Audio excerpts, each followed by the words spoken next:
The kimchi of life.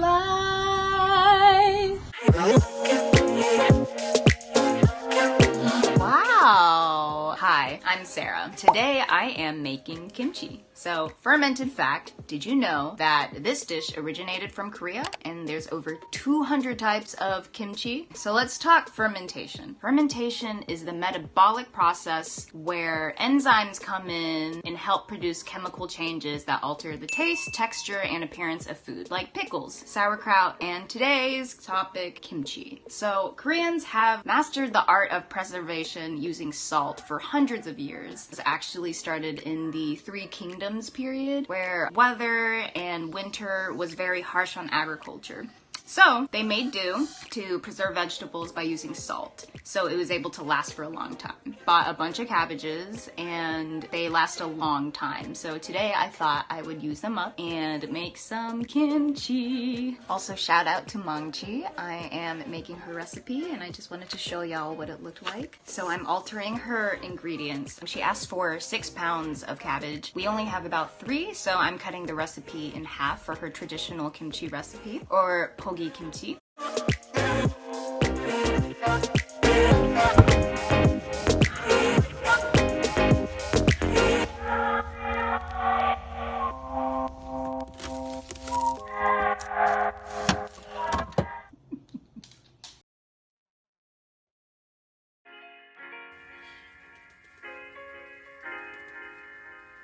So make sure you get some big tubs or bowls, anything will do, plastic, glass. And then afterwards, we're gonna chop the the cabbages, and give them a good old bath. If the stem is a little too long, we can actually just cut that part off. But we wanna make sure that it still stays together, so. Oh, big boy.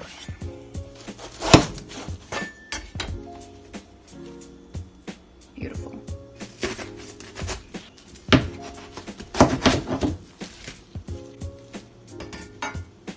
So I actually don't want to cut them all apart.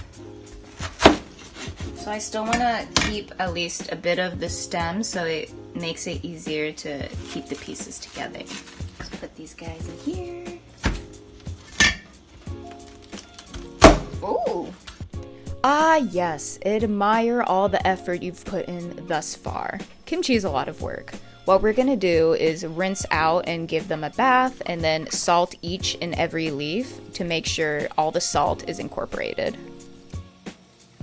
Now that we have these salted, we are actually going to leave these for about an hour and a half, and we're going to turn them every 30 minutes to make sure the salt and the water kind of just get incorporated. As they sit, the salt is going to push the water out of the leaves, so you're going to see that they're going to be dripping a bit. So we'll check back soon. Okay, so it's been about an hour and a half, maybe 2 hours, and look at these guys. They're so wilted. Yes. Give me nothing. Oh, it's kind of heavy. So you're just gonna kind of pour out all that water. And don't forget these guys.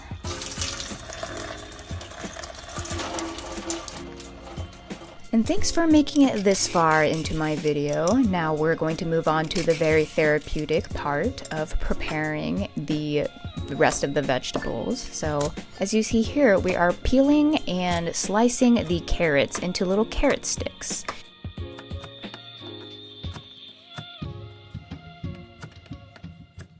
And our garlic. You want to mince it finely unless you kind of want big chunks, which I'm not the hugest fan of, so I did 3 rounds. Yep, look at me go. Turbo chop.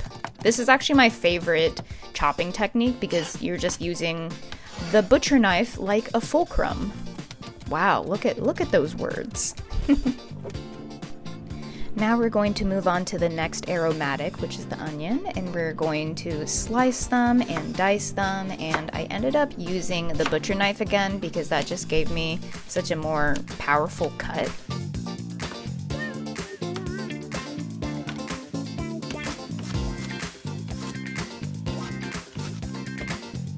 I really love like prepping and mincing everything and then like putting on a plate, and it's just so pleasing to me. Like I see all my work displayed there. Hi Balto, I'm making kimchi.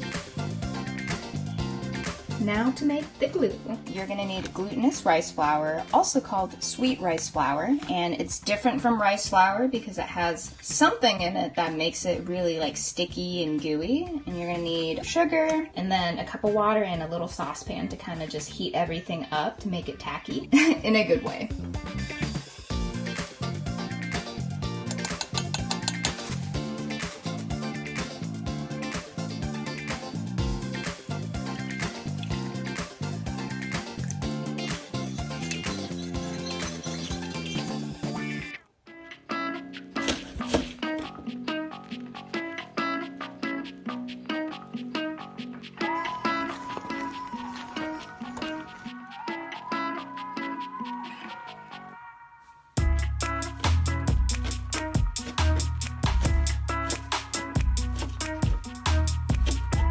And now, once the porridge is done, we've got everything. Yay! So this is my dried shrimp that I'm using. So it's really key to use either super fresh seafood such as oysters or shrimp, or frozen ones. And I'm gonna go ahead and rehydrate mine to rinse them a bit and then chop them. Whoa. Look at the little eyes.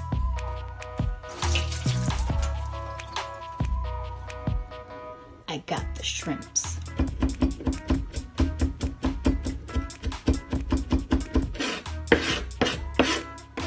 gonna get some onions from my onion bouquet. Honestly, I probably saved so much money with these. Like growing my own onions is like $3, y'all. Put these back. Boop. Now we are going to rinse our salted cabbages after they've been sitting for an hour and a half, and this makes sure they are extra clean, and also we don't want to have that much salt actually in our kimchi.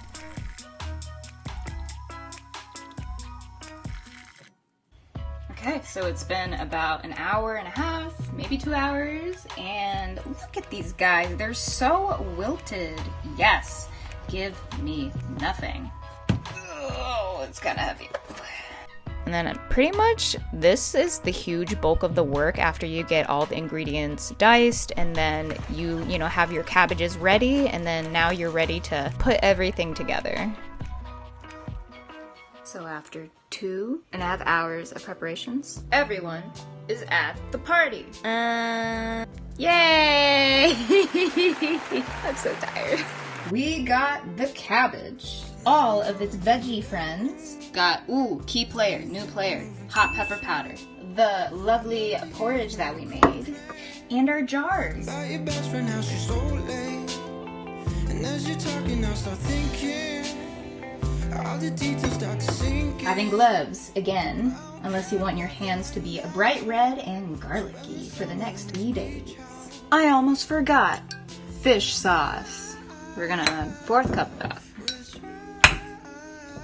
I know it seems like it's gonna be super seafoodish, but honestly, after the fermentation and everything, it really just enhances all the flavors together, and it just adds so much flavor, and it's very tangy.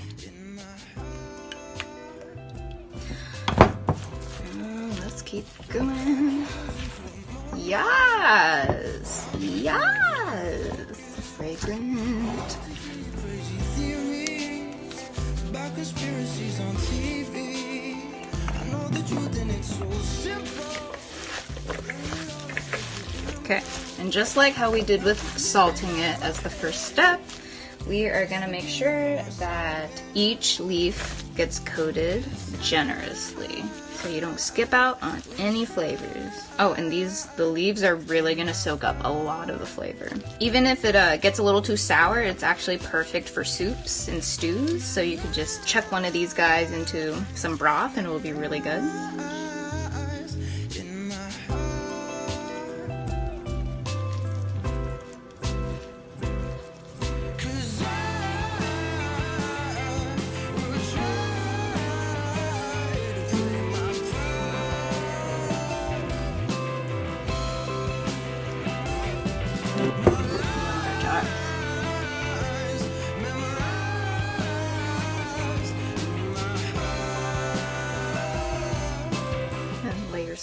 top. And then kind of just squish this guy down. And so what I'm doing is I'm kind of winding these little guys into little kimchi coils. So it'll sit kind of nicely.